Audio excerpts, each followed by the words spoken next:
14 अगस्त भारतीय इतिहास का वो राज जो हर भारतीय जानना चाहेगा, वो रात जिसने भारतीय इतिहास का वर्तमान, भविष्य और सोच को बदल दिया। और वो रात थी जिसने हर भारतीय को बेसब्री से इंतजार था। वो रात थी आज़ादी की रात। दिल्ली में 14 अगस्त की रात से जोरदार बारिश हो रही थी। करीब 9 बजते बजते रॉयसीना हिल्स पे लाखों लोगों की भीड़ जमा हो गई थी और बारिश भी अभी भी जारी थी। रात के करीब 10 बज रहे थे। डॉक्टर राजेंद्र प्रसाद, सरदार वल्लभ भाई पटेल, जवाहरलाल नेहरू और माउंटबेटन वायसराय हाउस पहुंचे। 14 अगस्त 1947 की रात 12 बजने में कुछ ही समय बाकी था। तभी जवाहरलाल नेहरू ने 2 लाइनें कहकर अपना प्रवचन स्टार्ट किया। उन्होंने कहा, at the stroke of the midnight when the world sleep, India will be awake to live and freedom. इसका मतलब यह हुआ, जब पूरा विश्व सो रहा होगा, इंडिया अपनी स्वतंत्रता के लिए जागृत रहेगा। चंद ही मिनटों में 12 बजे और 15 अगस्त का वो शुभ मुहूर्त आया जिसे हर भारतीय को इंतजार था, और वो दिन था आज़ादी का दिन। पूरे 190 साल बाद ब्रिटिश हुकूमत से भारत ने पूरी तरह आज़ाद हुआ था। लेकिन इन खुशियों के बीच में एक दम भी था, क्योंकि भारत का बंटवारा हो चुका था। हाँ दोस्तों, भारत का बंटवारा हो चुका था।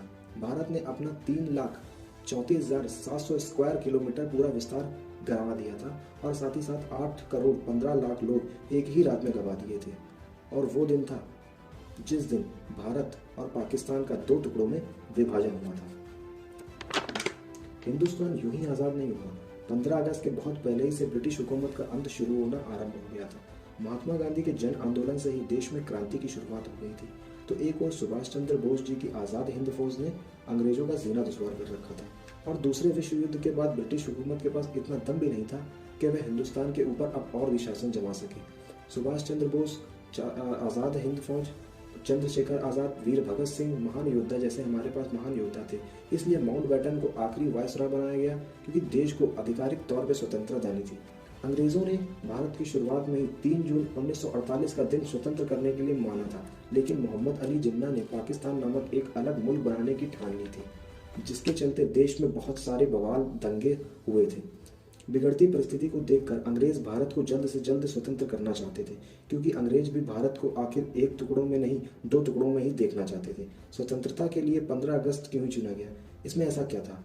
ऐसा नहीं है सिर्फ हम भारतीय शुभ अशुभ में मानते हैं, बल्कि अंग्रेज भी उतना ही शुभ अशुभ में मानते हैं। माउंटबेटन को लगता था 15 अगस्त का दिन शुभ हो, क्योंकि 15 अगस्त 1945 के दिन ही जापान ने अपनी हार स्वीकार की थी।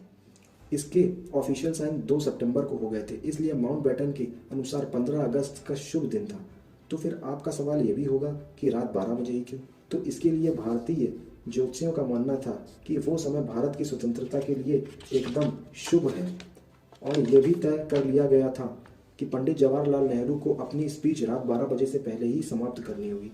और इसी के साथ यह भी तय कर लिया गया था कि शंख की गुहार के साथ भारतीय लोकतंत्र की शुरुआत होगी। और ठीक वैसा ही हुआ। 15 अगस्त की शुभ सुबह 3:30 बजे पर पंडित जवाहरलाल नेहरू ने कैबिनेट की शपथ ली और गोपनीयता की शपथ ली।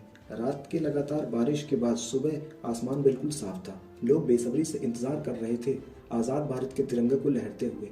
देश के तिरंगे को सबसे पहले पंडित जवाहरलाल नेहरू रात को पार्लियामेंट में फहराया था, और सुबह उसके बाद 8:30 बजे झंडे को उतार अपने तिरंगे उन्होंने 8:30 पर दोबारा फहराया था। देशवासियों की आंखों में खुशी के आंसू थे। आज़ादी के बाद अंग्रेज़ों ने 15 अगस्त को ही भारत नहीं छोड़ा। आज़ादी के बाद कुछ आला अफसर कुछ समय तक अंग्रेज ही रहे। वो कहते हैं ना, अंग्रेज तो चले गए पर अपनी अंग्रेजी यहीं छोड़ दी। 1500 ब्रिटिश सैनिकों पहली टीम 17 अगस्त 1947 के दिन अपने देश रवाना हुई, तो आखिरी टीम 19 अगस्त 1948 के दिन रवाना हुई। दोस्तों, हैरानी की बात यह है कि जैसे लुटेरे अंग्रेज हमारे देश अतिथि बन के आए हों, उस तरह हमने उनको विदा किया। उनकी आखिरी टीम ने जब विदाई ली तो जॉर्ज पंचम को विदाई देने के लिए गीत बैंड बाजे के साथ दिए गए। आज़ादी से 190 साल पहले भी हम हिंदुस्तानियों ने रॉबर्ट लाइन के साथ ऐसा ही स्वागत किया था। तो उसके बाद हुआ क्या? प्लासी का युद्ध, अतिथि देवो वाली प्रथा आज भी हमने नहीं छोड़ा।